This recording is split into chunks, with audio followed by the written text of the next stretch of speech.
Hi friends, இன்றைக்கி நம்ம காலையில் நம்ம வேலையை வந்து ஸ்டார்ட் பண்ணி பாத்திரம்லாம் கழுவி முடிச்சிட்டோம். தண்ணியும் வந்து நல்லா குடத்தை வந்து விளக்கிட்டு தண்ணி வந்து பிடிச்சி வச்சாச்சு. இன்றைக்கி காலையில் நம்ம டீ போடுறதுக்கு பதிலாக இன்றைக்கி ஒரு ஸ்பெஷலாக நம்ம ஒன்று செய்ய போகிறோம். என்னென்னு பார்த்தீங்கன்னா, நம்ம நேற்று சந்தைக்கு போயிட்டு வந்தோம் பார்த்தீங்களா, அந்த சந்தையில் வந்து நான் நெல்லிக்காய் வந்து ஒரு 20 ரூபாய்க்கு வாங்கிட்டு வந்தேன். ஒரு கூறு அதில் ஒரு 2 நெல்லிக்காய் நான் வந்து எடுத்துக்கிட்டேன். அப்புறம் பச்சை மிளகாய் எடுத்துக்கிட்டேன்.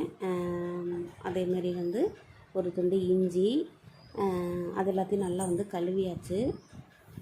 ஏன்னா நம்ம சந்தையில் வந்து நிறையா மண் தூசி இதெல்லாம் வந்து சந்தையில் வந்து வாங்கிட்டு வந்திருக்கோம் பார்த்தீங்களா, அதனால் நல்லா வந்து வாஷ் பண்ணி எடுத்துட்டோம்.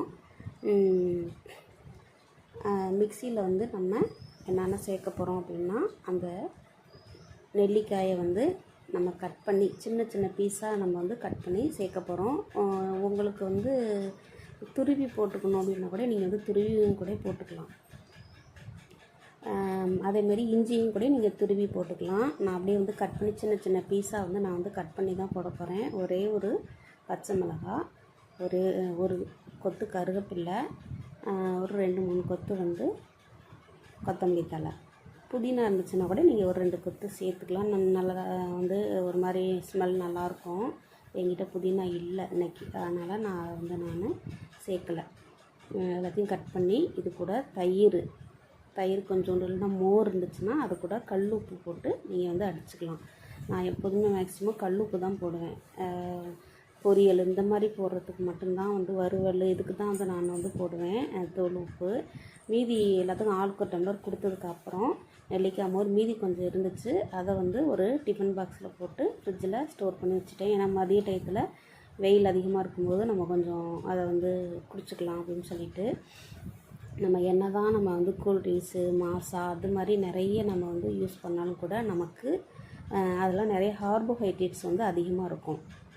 CO2 அதாவது வந்து கார்பன் டை ஆக்சைடு அதில் வந்து அதிகமாக இருக்குது நம்மளுடைய அந்த கூல்ட்ரிங்க்ஸில். நான் அதை பற்றி ஒரு வீடியோ கூட நான் போடுறேன்.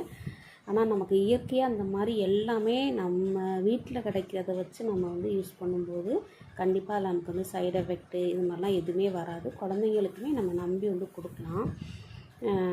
அடுத்தது வந்து பார்த்திங்கன்னா, நான் வந்து பாப்பாவுக்கு டைம் ஆகிடுச்சின்னு சொல்லிவிட்டு அவளுக்கு தலை சீவிட்டு, அவளுக்கு எண்ணெய் தடவி தலை சீவிடமே கொஞ்சம் டைம் ஆகிடும். ஏன்னா கொஞ்சம் அவளுக்கு முடி நல்லா அடர்த்தியாக இருக்குது.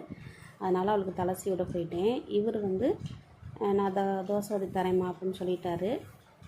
அதனால் அவர் வந்து தோசை ஊற்றுற ப்ராசஸ்க்கு வந்து போனதுனால நான் வந்து பாப்பாவுக்கு தலை சீவிட நான் போயிட்டேன்.